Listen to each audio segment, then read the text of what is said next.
Suami-suami kalau istrinya diam ya, kurang dari 16.000 kata tersiksa Bu. Karena sesungguhnya laki-laki senang mendengarkan 20.000 kata ibu-ibu, tetapi yang lebih banyak indahnya, bukan terlalu indah ya, lebih banyak indahnya. Suami lagi diam, ibu cerita yang seru-seru, lucu-lucu, kebaikan-kebaikan anak. Jangan melulu cerita keburukan anak.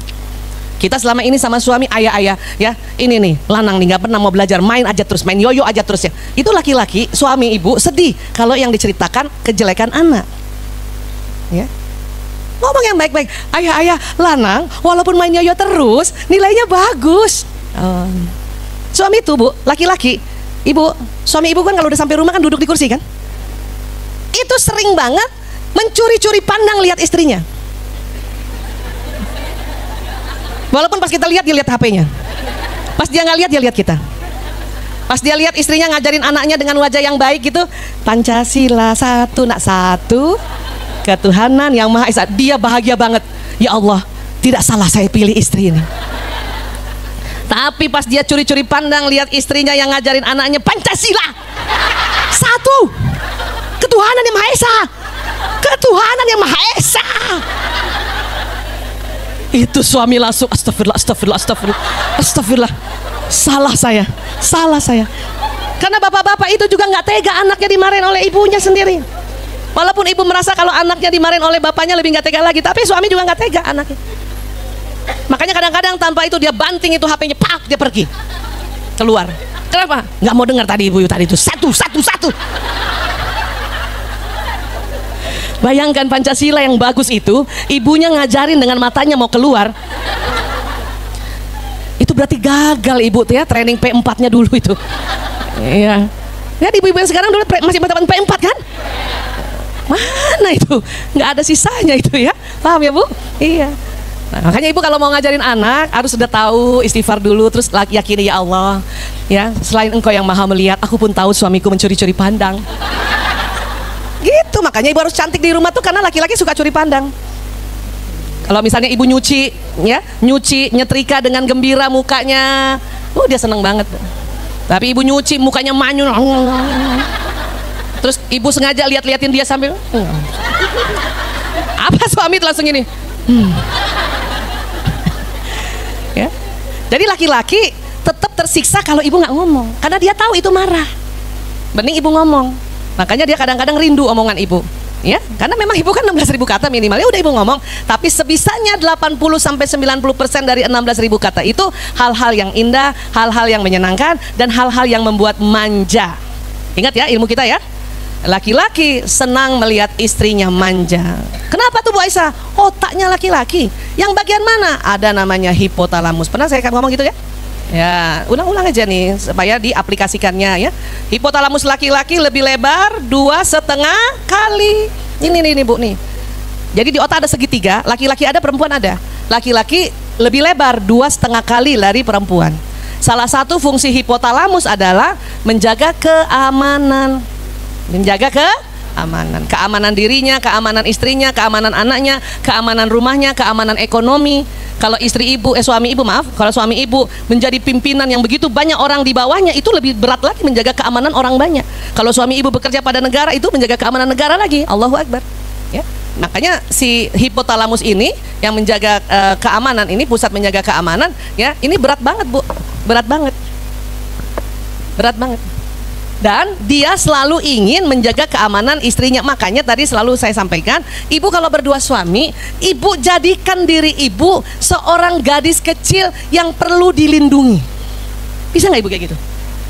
Itu latihan juga Bu, terutama buat istri-istri yang terlalu mandiri. Ibu harus latihan. Kalau ibu nggak bisa, nggak bisa beneran loh. Latihan aja. Ingat loh, yang namanya latihan nggak selalu 100 ya Bu. Ayah, misalnya kacamata ibu patah, ibu ngomong kacamata aku patah, walaupun ibu bisa betulin loh. Buat laki-laki, ibu bilang kacamata ibu patah dan mengadu pada dirinya dan minta tolong dia ya. Laki-laki hipotalamusnya terpenuhi kebutuhannya, sehingga laki-laki benar-benar merasa aku berguna untuk istriku. Kenapa tiba-tiba laki-laki ninggalin istrinya Bu? Karena merasa tidak berguna. Istri saya terlalu mandiri soal uang ya, soal ngapa-ngapain, terlalu mandiri, ditinggalkan langsung. Dia mencari apa? Perempuan manja, yang tidak berdaya, yang dia bisa lindungi. Silakan kan kalau gitu, Bu. Ibu nggak apa-apa mandiri. Tapi dikala berdua sama suami, kan berdua juga sama suami nggak lama banget kan, Bu? Iya kan? Waktu dari pagi sampai sore sampai malam dia bekerja, kan ibu mandiri kan? Ya mau ya lagi yang abis maghrib kah, abis isya atau sesaat dia sebelum mau tidur, ibu sudah bikinlah ibu diri ibu tuh gadis manja. Saya tuh latihan, Bu. Ayah, ya. Saya nih, mungkin orang bilang selalu dipikir saya tuh, maaf ya, bodoh banget terhadap HP saya. Padahal saya bisa sebetulnya. Cuma depan suami saya nggak mau ya merasa jago. Ayah, aku nggak tahu gimana delete-nya. Kayaknya bodoh banget ya. Masa delete aja nggak tahu? Jangan salah, ketahu lah. Delete for everyone. Tahu, tapi di depan suami, ayah, aku nggak tahu delete-nya hang terus. Mana sini? Kasih dong. Ibu, itu saya latihan loh, Bu. Demi Allah saya latihan. Latihan. Kadang dicermin sebelum ada dia. Salah, terlalu centil. Ngomong manja gitu aja latihan, kan pernah saya cerita kan? Saya latihannya lihat apa? Film Korea. Karena film Korea, wanita Korea tuh, ya Allah manjanya kayak apa? Ngomong annyeonghaseyo aja gitu, annyeonghaseyo. Oppa, Hamsamida. Kalau ibu nggak mau nonton film Korea, nonton film Sunda. Akang, nuhun pisang akang, kan gitu. Emang begitu, Bu. Karena ini hipotalamus, Bu. Kalau ibu nggak mau melatih diri ibu, ini saya sampai minta-minta nih, Bu ya. Bukan untuk apa-apa, bukan. Kalau ibu nggak mau melatih ibu untuk manja-manja sesaat di depan suami, suatu ketika suami cari perempuan yang mau manja-manja, ibu rela? Makanya udah nggak rela, nggak mau latihan. Itu namanya terlalu. Latihan, Bu, latihan. Ayah, gitu. Paham ya, Bu? Pada saat dia berdua, nggak lama. Atau latihan jawab telepon dengan manja. Itu lebih gampang kali. Karena ibu nggak usah pakai mimik wajah, ya, hanya suara. Latihan. Dikala suami telepon, laki-laki, suami kalau telepon istrinya, pada saat suaranya rendah, itu artinya menggoda. Assalamualaikum. Saya suara ibu gitu, suara suami ibu gitu ya. Ibu jangan balas waalaikumsalam, jangan begitu. Laki-laki yang mendengar istrinya menjawab telepon dengan suara rendah kayak tadi, dianggap orang lain. Ya, saya baru ngerti tahun 2000, yang soal suara tuh 2010. 92 sampai 2010 berantemnya gara-gara gitu doang, Bu. Iya, karena dulu kalau ditelepon, baik telepon rumah maupun zaman dulu telepon biasa tuh, ya, assalamualaikum, saya juga gitu jamnya, waalaikumsalam. Ya, suami tanya, kamu di mana? Aku masih di rumah sakit. Ayah di mana? Udah makan belum?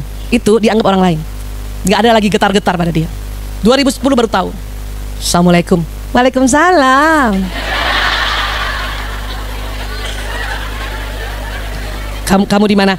Aku masih di rumah sakit. Ayah di mana? Ayah udah makan? Ayah jemput aku. Ya Allah, Bu, itu latihan, Bu. Demi Allah, itu latihan. Makanya suatu HP bunyi, terus ada tulisan ayah gitu ya, atau my dear, atau suamiku, itu astagfirullahaladzim, ya Allah, mohon manja-manja ya Allah. Pas jawab gitu, waalaikumsalam. Jangan kebalik, sama orang lain kita manja. Pimpinan telepon, assalamualaikum, waalaikumsalam, iya Pak, iya Pak. Gitu, paham ya, Bu? Karena apa? Kebutuhan otak hipotalamus laki-laki yang 2,5 kali lebih lebar, dan salah satu fungsinya adalah menjaga keamanan. Paham ya, Bu? Memang nggak setiap hari, ya, tapi paling nggak seminggu ibu cek dari dalam hati ibu, minggu ini sudah jadi gadis manja belum? Minimal seminggu tuh ada 1 kalinya tuh, Bu. Ya, kalau enggak, itulah makanya kasus-kasus maaf, pelakor itu hanya pakai cara itu saja, cara perempuan asli. Makanya kelepek-kelepek lah itu suami orang lain, karena di rumahnya tidak dapat momen-momen itu. Ya, sesekali aja, Bu, jangan setiap hari. Nanti suami ibu kaget, kenapa ya nih? Kesambet apa ya? Pulang rumil kenapa ya? Paham ya, Bu? Bisa ya? Latihan ya. Mulai dari jawab telepon. Gimana Bu? Assalamualaikum.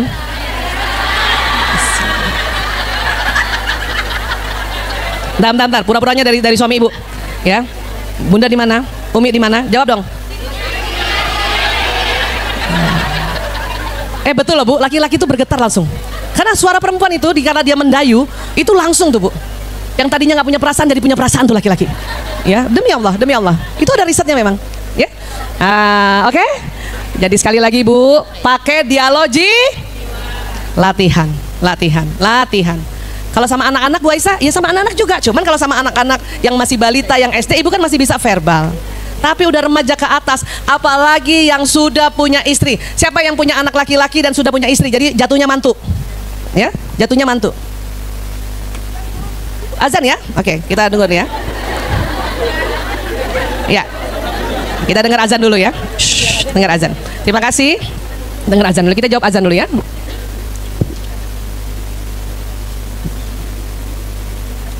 Dari masjid. Masih kedengaran ya? Ya, kita dengar dari satu masjid kita jawab azan. Setelah itu kita sambung sedikit lagi. Ya.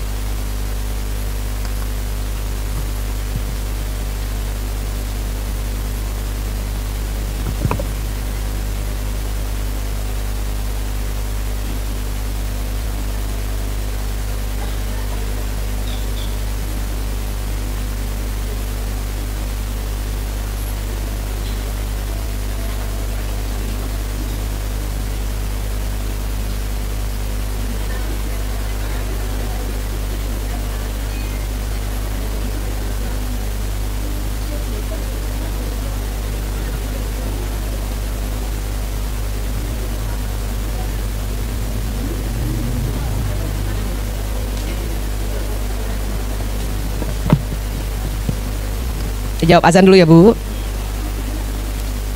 supaya kedengaran, nggak salah jawab ya. Kita coba diam dulu ya.